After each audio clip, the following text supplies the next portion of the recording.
था।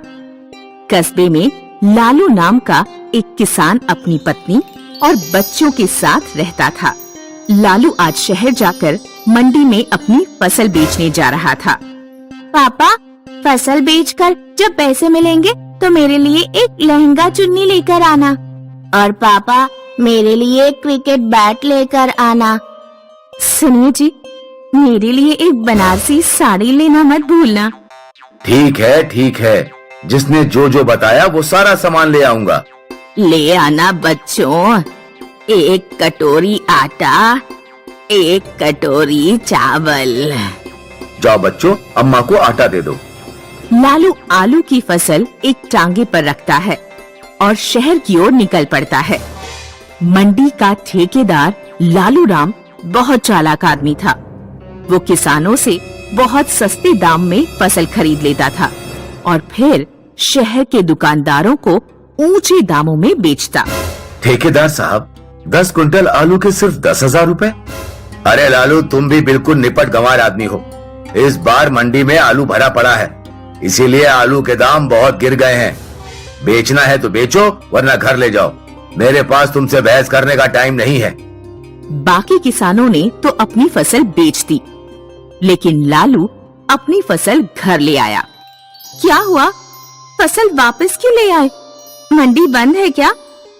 मंडी तो खुली हुई थी, लेकिन पिछली बार की तरह इस बार भी मंडी ठेकेदार फसल की बहुत कम कीमत दे रहा था।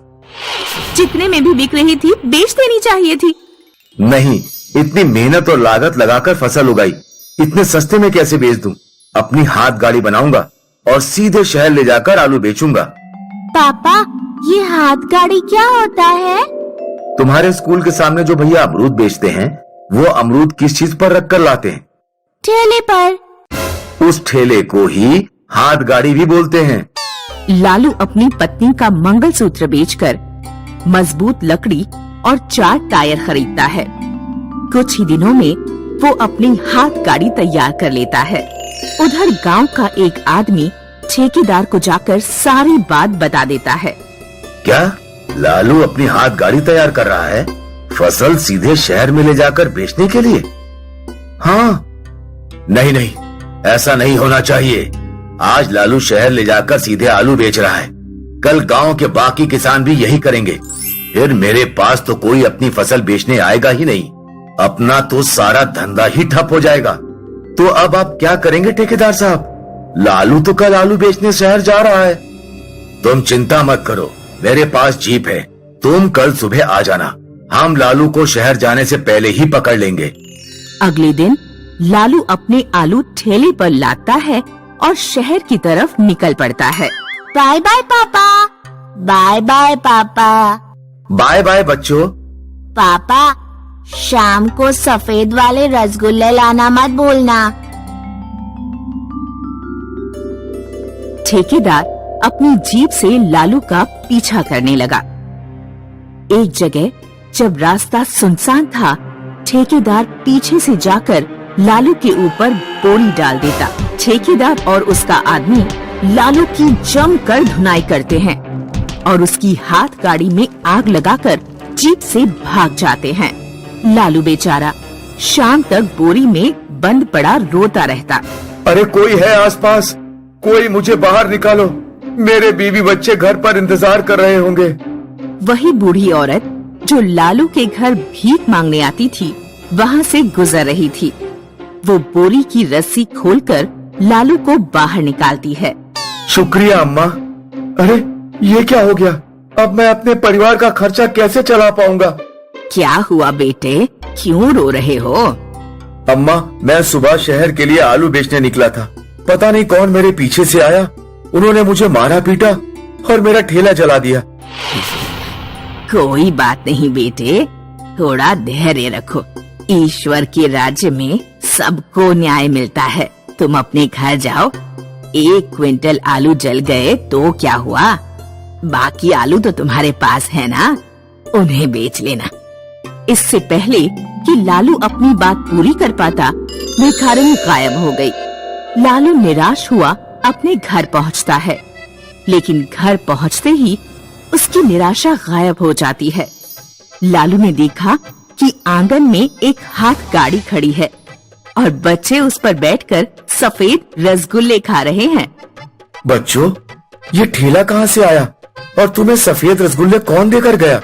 आप ही तो अभी थोड़ी देर पहले आए थे और कहकर गए थे कि किसी जरूरी काम से बाहर जा रहे हैं। लालू को समझ नहीं आता कि ये सब क्या हो रहा है। कहीं ये सब उन बूढ़ी अम्मा का चमत्कार तो नहीं? अगले दिन जब लालू ने ठेले पर आलू की बोरियां रखना शुरू की तो सारी बोरियां ठेले पर रखते ही गायब होने लगी। अरे, बोरी कहाँ चली गई? लालू ठेले के दाएं बाएं ऊपर नीचे सब जगह देखता है। उसे ठेले के नीचे एक पर्ची मिलती है। ये एक जादुई ठेला है। इस पे सामान रखने पर सामान गायब हो जाएगा। सामान बाहर निकालने के लिए बोले आबरा का ढाबरा। ये तो अच्छा है। अब मैं सीधे शहर जाकर ही आबरा का डाबरा बोलूंगा। लालू रोजाना शहर ले जाकर आलू बेचने लगा। आलू ले लो, बढ़िया नए आलू ले लो। ठेकेदार का आदमी देखता है कि लालू रोजाना खाली ठेला शहर ले जाता और शाम को खाली ठेला लेकर ही वापस लौट आता। वो सारी बात जाकर ठेकेदार को बताता है।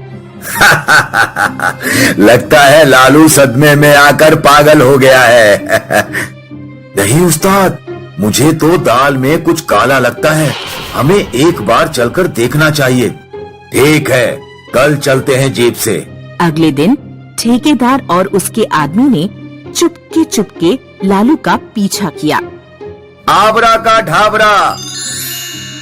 अरे, ये क्या हो रहा है? क्या लालू को तंत्र मंत्र भी आता है?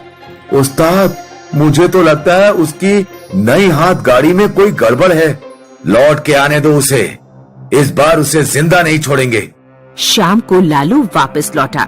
अरे वो देखो, लालू घर वापस जा रहा है। जल्दी बोरी लेकर नीचे उतरो। ठेकेदार का आदमी जैसे ही जीप से नीचे उतरने वाला था, जीप 100 फीट ऊपर हवा में टंग गई। अरे, ये क्या हुआ? अब हम नीचे कैसे उतरेंगे? उस्ताद, सामने देखिए, हवाई जहाज। नीचे कूदिए उस्ताद। अरे बेवकूफ, यहाँ से नीचे कूदे तो मर जाएंगे, और नहीं कूदे तो हवाई जहाज से मर जाएंगे। दोनों नीचे गिरकर मर जाते हैं। अरे, ये दोनों कहाँ से टपके? किसी ने ठीक ही कहा है, जो दूसरों के साथ बुरा करता है उसके साथ बुरा ही होता है।